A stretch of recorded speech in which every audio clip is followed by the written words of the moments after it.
Une question suite à la publication du décret continue de préoccuper profondément de nombreux fidèles. Elle concerne le sacrement de la confession, et la réponse est loin d'être évidente.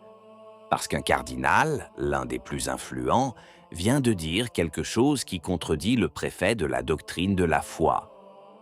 Mais cette même vidéo vous montrera également un second événement, survenu les mêmes jours, qui vous laissera sans voix. Alors que la validité des confessions traditionalistes fait débat, une église catholique célébrait l'anniversaire du Dalai Lama, avec tous les rites bouddhistes. Deux faits, un seul constat, deux poids, deux mesures. Rappelons le point de départ. Le décret du 2 juillet, signé par le cardinal Fernandez, déclarait les prêtres de la fraternité schismatique et invalidait les confessions et les mariages qu'ils célébraient. Cette nouvelle sema la panique parmi des centaines de milliers de fidèles. Eh bien, le 6 juillet, interrogé par KTV précisément sur la validité des aveux de la fraternité, Muller a donné une réponse qui a annulé le décret. Ces paroles: les confessions sont valides, mais illicites. Le pouvoir de pardonner et de retenir les péchés est conféré par le sacrement de l'ordre. Son exercice ne peut être limité que par l'évêque ou le pape, conformément au droit canonique. Nous comprenons parfaitement la différence, car elle est explicite. Fernandez a dit « invalide », Muller dit « valide », même illicite. Et la différence entre ces deux termes, pour l'âme d'un croyant, est immense. Invalide signifie que le sacrement n'a pas lieu. Vos péchés ne sont pas pardonnés, vous repartez les mains vides. Illicite signifie autre chose. Le sacrement a bien lieu, vos péchés sont pardonnés, mais le prêtre l'a célébré dans des circonstances irrégulières, en violation des règles. Le pardon existe, c'est la position du ministre qui est irrégulière. Autrement dit, selon Muller, ceux qui se sont confessés ou se confesseront à un prêtre de la compagnie avec une intention pure reçoivent véritablement l'absolution. C'est le soulagement des fidèles. Vous n'avez pas été trompés, vous n'êtes pas resté impardonnable. Mais il faut dire toute la vérité, honnêtement, sans pour autant idéaliser Muller. Le problème est complexe. Pour qu'une confession soit valide, l'Église exige normalement que le prêtre possède non seulement le pouvoir de l'ordre, mais aussi la faculté, c'est-à-dire la juridiction pour entendre les confessions. C'est précisément pour cette raison que le pape François, lors du jubilé de la Miséricorde, avait accordé aux prêtres de la fraternité la faculté d'entendre les confessions valides et l'avait ensuite étendue. Le décret de Fernandez, qui retire cette concession, a ravivé les doutes. Muller, en grand théologien, insiste sur un point plus profond. Le pouvoir de pardonner découle de l'ordination, et il existe des principes qui protègent les fidèles. L'Église a toujours enseigné qu'en cas de danger de mort, tout prêtre peut valablement absoudre, et qu'en cas de doute, l'Église elle-même peut suppléer à la juridiction manquante. La situation réelle est donc la suivante. Il y a ceux, comme Fernandez, qui affirment qu'elles sont invalides, et il y a ceux, comme Muller, qui, à juste titre, affirment qu'elles sont valides. Et face à deux cardinaux contradictoires, le croyant simple ne doit pas désespérer, car Dieu n'abandonne pas ceux qui s'approchent de lui avec un cœur sincère. Le conseil le plus prudent, pour une certitude maximale, reste celui que nous avons déjà donné. Pour la confession ordinaire, si possible, s'adresser à un prêtre en pleine communion. Mais nul ne devrait vivre dans la crainte de ne pas être pardonné. Aujourd'hui, Muller apporte une réponse rassurante à cette crainte. Ce qui nous amène au second point, celui qui révèle la véritable nature du problème. Il s'agit de la contradiction que personne n'ose nommer ouvertement.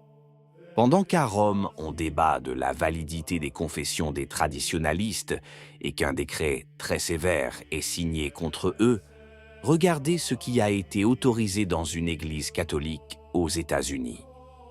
Le 6 juillet, à l'église du Très-Saint Rédempteur à Hadley, dans le Massachusetts, plus de 60 Tibétains se sont réunis pour célébrer le 91e anniversaire du Dalai Lama. Et il ne s'agissait pas d'une simple visite de courtoisie. La cérémonie a débuté par un rituel au cours duquel les participants ont chanté le mantra « Om » 3 fois et jeté de la tsampa, la farine d'orge rituelle, en l'air. Ils ont fait des offrandes de mandala, s'inclinant et déposant une écharpe cérémonielle blanche devant une photo du Dalai Lama. Rite bouddhiste, offrande, mantra, devant une image vénérée, à l'intérieur d'une église catholique, avec la permission, vraisemblablement, du gardien de l'église. Et voici la question qui dérange. Combien de décrets la doctrine de la foi a-t-elle édicté à ce sujet? Combien d'excommunications? Combien de déclarations d'invalidité? Aucun. Silence total. Voici la contradiction flagrante. D'un côté, un prêtre qui entend la confession d'un catholique en utilisant les paroles du Christ est déclaré irrégulier et son absolution est remise en question. De l'autre, des mantras et des offrandes à une figure d'une autre religion sont récités dans une église et rien ne se passe. Suspicion et châtiment attendent ceux qui veillent sur les sacrements catholiques. Indifférence attend ceux qui abritent le paganisme sur l'autel.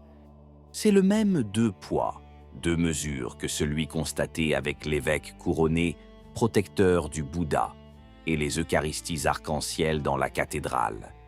Une rigueur qui frappe toujours dans un sens et ferme les yeux sur l'autre.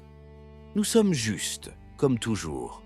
Personne ne conteste que le dialogue entre les peuples soit une bonne chose, ni que le respect des bouddhistes en tant qu'individus soit un devoir. Mais il y a un monde de différence entre respecter les individus et transformer une église consacrée en temple pour les rites d'une autre religion. Le premier est un acte de charité. Le second est une profanation d'un lieu sacré. Et surtout, si l'Église est si stricte dans la défense de la validité de ses sacrements au point de remettre en question une confession, comment peut-elle ensuite se montrer si tolérante envers une autre religion pratiquée dans l'une de ses églises? Soit la cohérence prévaut toujours, soit elle ne prévaut jamais. Nous sommes partis d'une question angoissante. Ma confession est-elle toujours valable? Et nous avons trouvé une réponse faisant autorité, celle du cardinal Muller. Oui, elle est valable, même si le ministre se trouve dans une situation irrégulière. Un véritable soulagement pour tant de cœurs troublés. Et nous avons trouvé, face à cette réaction, un miroir impitoyable. La même Église qui doute du pardon accordé par l'un de ses prêtres ouvre ses portes au Dalai Lama et à ses rites. 2 poids, 2 mesures. La leçon à tirer est double. Premièrement, ne jamais désespérer de la miséricorde de Dieu. Si vous vous approchez de lui avec un cœur contrit, en cherchant un prêtre digne, il ne vous laissera pas sans pardon. Les querelles canoniques ne sauraient fermer le ciel à une âme sincère. Deuxièmement, exigez avec respect, mais fermeté, la cohérence. Car une Église excessivement stricte envers ceux qui aiment la tradition et distraite par ceux qui la profanent envoie un mauvais message aux fidèles et au monde. Et les fidèles d'aujourd'hui le constatent clairement. Remercions donc le cardinal Muller pour sa clarté qui apaise tant de consciences, et prions pour que la même fermeté dont nous avons fait preuve contre la messe traditionnelle soit également employée pour défendre nos églises contre le retour des idoles. Car au final, une seule chose compte, le pardon et le salut des âmes, et l'adoration de Dieu, le vrai Dieu, dans ses temples. Tout le reste vient après. Qu'en pensez-vous?